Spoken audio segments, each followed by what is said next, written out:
Hello বন্ধুরা, তোমরা সবাই কেমন আছো? আশা করছি ভালোই আছো।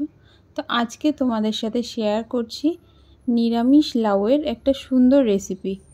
আশা করছি তোমাদের সবার খুব ভালো লাগবে। তো ভিডিওটা স্কিপ না করে দেখতে থাকো। তো বড়বাবু বাজার থেকে এই লাউটা নিয়ে এসেছিলো।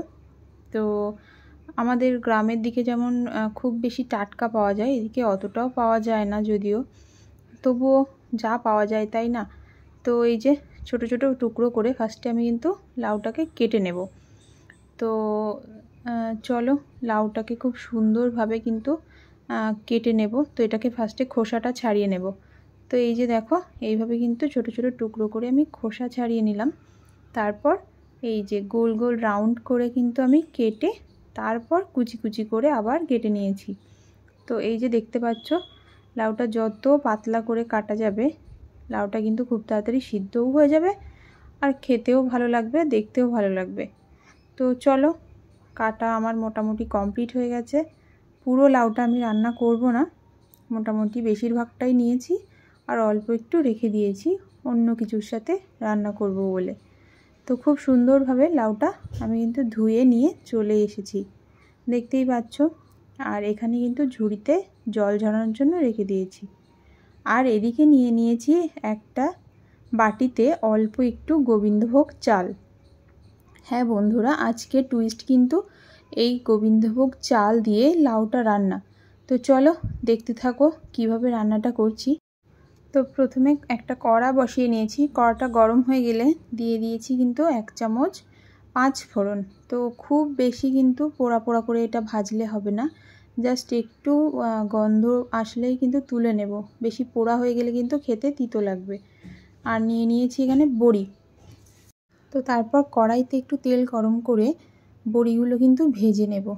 তো খুব বেশি পোড়া পোড়া করে বড়িগুলো ভাজবো না, মোটামুটি একটা হালকা ব্রাউন কালার চলে আসলেই বড়িগুলো কিন্তু আমি তুলে নেব। তো এই যে দেখো সমানে নাড়াচাড়া করে যেতে হবে বড়িগুলো। তো মোটামুটি আমার কিন্তু হয়ে এসেছে। এই যে বড়িগুলো দেখো পুরোপুরি পারফেক্ট কিন্তু হয়ে গেছে। আমি এবার তুলে নিলাম। তো এবার সেই কড়াতেই আবার একটু তেল দিয়ে দিলাম অল্প একটু 5 ফোড়ন, একটা তেজপাতা, 2টো চিড়ে রাখা কাঁচা লঙ্কা আর দিয়ে দিচ্ছি 1/2 চামচ জিরে। তো এটাকে একটু হালকা নাড়াচাড়া করে এর মধ্যে দিয়ে দিলাম ছোট করে কুচিয়ে রাখা কয়েক টুকরো আলু। লাউয়ের সাথে যারা আলু খেতে পছন্দ করো আলুটা অবশ্যই দিতে পারো, ভালোই লাগে খেতে। তো তারপর একটু লবণ দিয়ে নিলাম, লবণ দিয়ে ভালোভাবে কিন্তু নাড়াচাড়া করছি। তো একটু নাড়াচাড়া করে নিলে আলুটা একটু ভালোভাবে সিদ্ধও হয়ে যাবে আর ভাজাও হয়ে যাবে। তো তারপর একটু হলুদও অ্যাড করে নিলাম কালারের জন্য। তো এভাবে একটু হালকা আলুগুলো ভাজা হয়ে আসলেই তারপর কিন্তু লাউ যেটা কুচি কুচি করে কেটে রেখেছিলাম সেগুলো এবার অ্যাড করব। তো এই যে দেখতেই পাচ্ছ জল ঝরিয়ে রেখেছিলাম লাউটা, তো সেটা এবার আস্তে আস্তে কিন্তু আমি কড়াইতে এইভাবে দিয়ে দেবো আর নাড়াচাড়া করতেই থাকবো। তো এখানে কিন্তু কোনো রকম জল, কোনো রকম বাড়তি মশলা আমি অ্যাড করব না। এরকম সিম্পল লাউ কিন্তু খেতে অসাধারণ লাগে। তোমরা যদি না বানিয়ে থাকো বাড়িতে তো একবার অবশ্যই ট্রাই করো। বিনা মশলায় কিন্তু লাউটা খেতে বেশি সুন্দর লাগে। তো এরকম অল্প অল্প করে কিন্তু আমি লাউগুলো দিয়ে ভালোভাবে নাড়াচাড়া করে নিচ্ছি, যাতে পুরোটা মানে নুন আর হলুদ পুরোপুরিভাবে সবটার মধ্যে মিশে যায়। তো এই যে দেখো একটু এবার ঢাকা দিয়ে রেখে দেবো কয়েক মিনিট। তো এই যে দেখো ঢাকা দিয়ে রাখার মোটামুটি 10 থেকে 15 মিনিট পর আমি এসে ঢাকাটা খুলে যে ভাজা বড়িগুলো ছিল সেগুলো কিন্তু অ্যাড করে দিয়েছি। আর এইদিকে কিন্তু আমার লাউ আর যেটা আলু ছিল পুরোপুরিভাবে সিদ্ধ হয়ে গেছে। তো তারপর আমি যে চালটা ভিজিয়ে রেখেছিলাম সেটা কিন্তু ভালোভাবে মিক্সিতে বেটে এই যে রেখে দিয়েছিলাম আগে থেকে। তো এই মুহূর্তে আমি কিন্তু এটা অ্যাড করব। আর যেহেতু গোবিন্দভোগ চাল একটু বসা বসা হয়, তো সেহেতু কিন্তু কন্টিনিউ এটা নেড়ে যেতে হবে, কন্টিনিউ নাড়তে হবে, নাহলে কিন্তু নিচে লেগে যাওয়ার সম্ভাবনা আছে। তো গোবিন্দভোগ চাল বাটা দিয়ে এইভাবে একবার লাউটা অবশ্যই তোমরা খেয়ে দেখো, খুবই সুন্দর সুস্বাদু খেতে হয় কিন্তু এটা। তো খুব ভালোভাবে কিন্তু নাড়াচাড়া করে নিয়েছি। আর যে মিক্সিতে বেটেছি সেটা ধুয়ে জলটুকু দিয়ে দিলাম। ব্যাস, এর বেশি কিন্তু জল আমরা আর ইউজ করছি না আপাতত।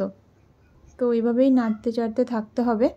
তো তারপর কিন্তু অল্প একটু চিনি আমি এখানে অ্যাড করব স্বাদ অনুযায়ী। তোমরা যারা চিনি খেতে মানে মিষ্টি মিষ্টি খেতে পছন্দ করো না তো তারা অ্যাড করবে না, কিন্তু নিরামিষ তরকারি কিন্তু একটু মিষ্টি ভালোই লাগে। তো এই পর্যায়ে আমি কিন্তু যে 5 ফোড়নটা ভাজিয়ে গুঁড়ো করে রেখেছিলাম সেটা কিন্তু এবার অ্যাড করে দিচ্ছি। তো এই 5 ফোড়ন ভাজা গুঁড়োর যে গন্ধটা এটা কিন্তু অসাধারণ লাগে এই লাউ তরকারিতে। তো দিয়ে খুব ভালোভাবে কিন্তু আমি মিশিয়ে নেব। তো দেখতেই পাচ্ছ মোটামুটি কিন্তু আমাদের রান্না বেশিরভাগটাই রেডি হয়ে গেছে। তো এই যে দেখো কত সুন্দর থকথকে একটা লাউয়ের গ্রেভি তৈরি হয়ে গেছে। এবার দেখো মোটামুটি আমার যখন লাউয়ের এরকম একটা থকথকে গ্রেভি চলে আসবে সেই পর্যায়ে কিন্তু দিয়ে দেব কয়েক ফোঁটা ঘি। তো এটা দিলে কিন্তু খুবই খুবই খুবই সুন্দর একটা ঘিয়ের গন্ধ আসে, আর খেতেও ভালোই লাগে নিরামিষ তরকারি একটু ঘি মিষ্টি হলে। তো দেখো এরকমভাবে মোটামুটি আমার হয়ে এসেছে। তো এখনও পর্যন্ত যেসব বন্ধুরা আমার সঙ্গে আছো, আমার ভিডিওটা দেখছো, তো তাদেরকে জানাই অসংখ্য ধন্যবাদ আর অনেক ভালোবাসা। তো আমার ভিডিওটা তোমাদের কেমন লাগলো অবশ্যই কিন্তু লাইক কমেন্টের মাধ্যমে জানিয়ে যাবে, আর যদি খুব বেশি ভালো লেগে থাকে তো একটা শেয়ার করে দেবে। তো গরমের দিনে যারা এখনও এরকম লাউয়ের রেসিপি ট্রাই করোনি তারা অবশ্যই কিন্তু বাড়িতে আমার মতো করে একবার ট্রাই করে দেখতে পারো। এভাবে গোবিন্দভোগ চাল দিয়ে লাউয়ের তরকারি যে করা যায় সেটা কিন্তু আমারও অজানা ছিল। তো আমি 100% গ্যারান্টি দিয়ে বলতে পারি লাউয়ের সব রকম রেসিপির থেকে এই রেসিপি তোমাদের অনেক বেশি টেস্টি লাগবে কিন্তু খেতে। তো অবশ্যই কিন্তু তোমরা বাড়িতে একবার ট্রাই করে দেখতে পারো। তো আজকের মতো ভিডিওটা এখানেই শেষ করছি। তোমরা সবাই সুস্থ থেকো, ভালো থেকো। আবার দেখা হচ্ছে নেক্সট ভিডিওতে। ততক্ষণ পর্যন্ত সবাইকে টাটা।